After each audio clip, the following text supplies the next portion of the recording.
see a more locked-in effort from you guys coming off the loss the other night against the Celtics?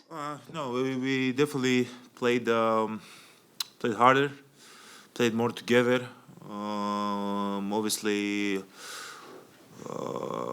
we believe that we're a good team, but at the end of the day, we gotta show it out there on the court. And good teams always try to bounce back after losses like that.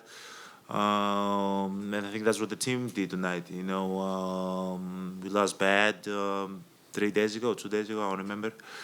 Today we wanted to set the tone as a team, move the ball, play together, and just try to live with the outcome. Bud was saying a few minutes ago he thinks you're the MVP. How much does the MVP race mean to you?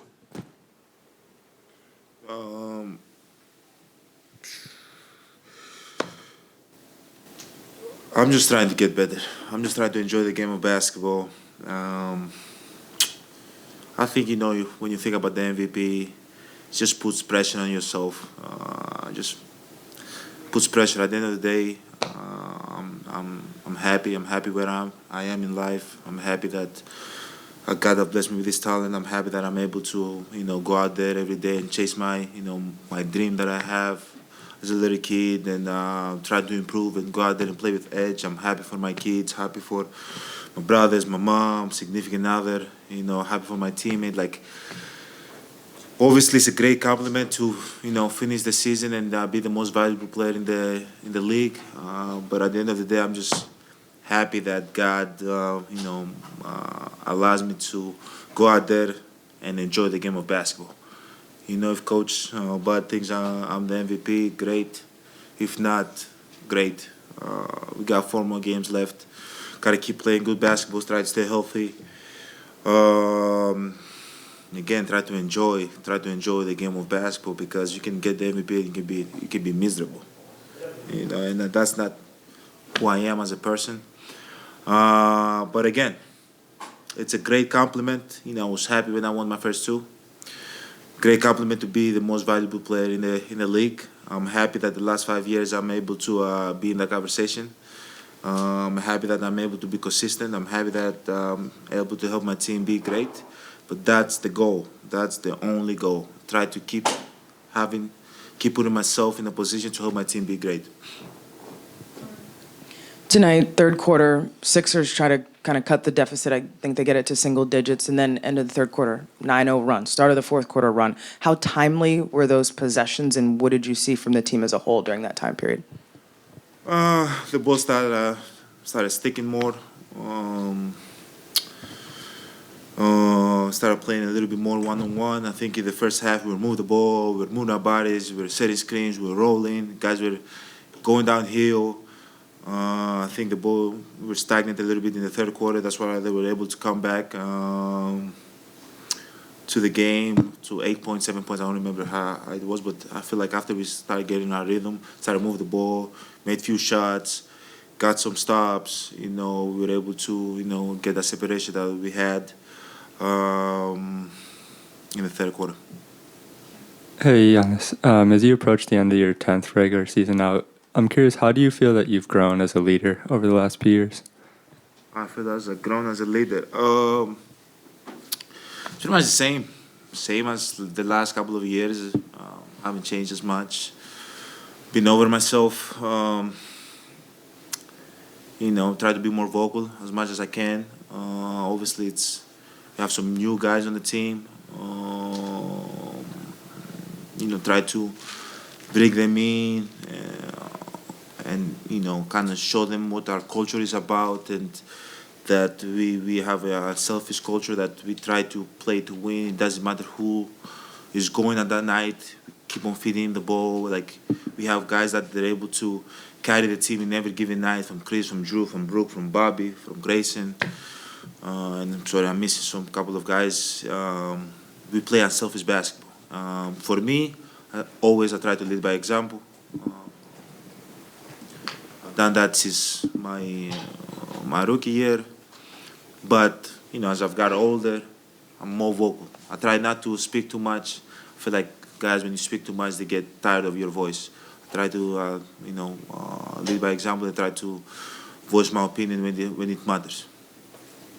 Just for you, you have 4 fouls. Bud brings you in with those 2 minutes left in the third quarter. How much does that trust kind of mean to you? That, sometimes if you have 4, we're not going to bring you back in until the fourth quarter, but to bring you in there and help you kind of have that trust to go on that run. Great feeling. A great feeling if your coach trusts you.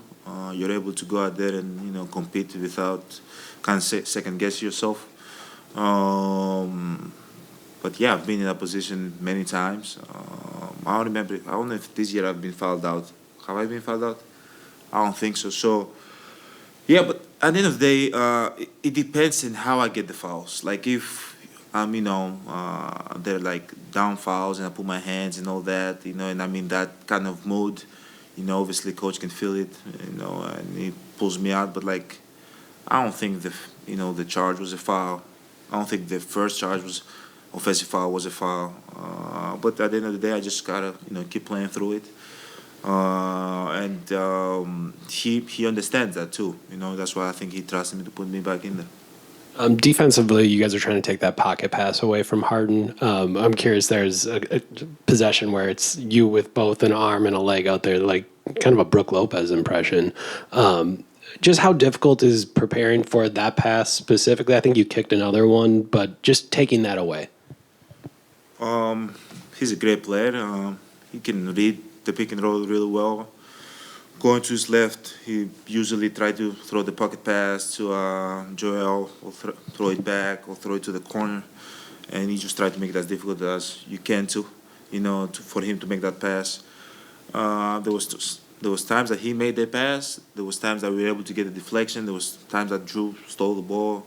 Sometimes I kicked the ball. I think it just gets them out of rhythm. So we knew that coming in. We were just trying to, get him out of rhythm, try to make him go all the way to Brook or to Bobby or to me, and eliminate as much as we can that pocket pass to Joel. Hey, Giannis, you talked about just how unselfish you guys are as a team. With the addition of Joe and Jay and how close you guys are, how important is just having such a close, tight-knit group, especially when the playoffs sooner you guys know there's a big goal ahead? How important is that, and how big does it mean that this team is so close? I'm very happy that the team is close. It's important to be close, but at the end of the day, it's not only about being close, it's about playing together out there on the court and being ourselves, which we've done at times, but we have to be better. We have to be better. We have to keep on improving. We have 4 more games left. We got to keep on watching film. We got to keep on coming together. We got to keep on tagging. We got to compete together. At the end of the day, I feel like the team understand that when somebody's getting on you, it's coming from a good place. And I've been in part of teams that sometimes that was not the case. I feel like when Bobby's talking to me, when Brook talks to me, when Drew or Joe, whoever is. It's like to anybody, it's coming from a good place. We want to win, we want to compete, we want to be successful.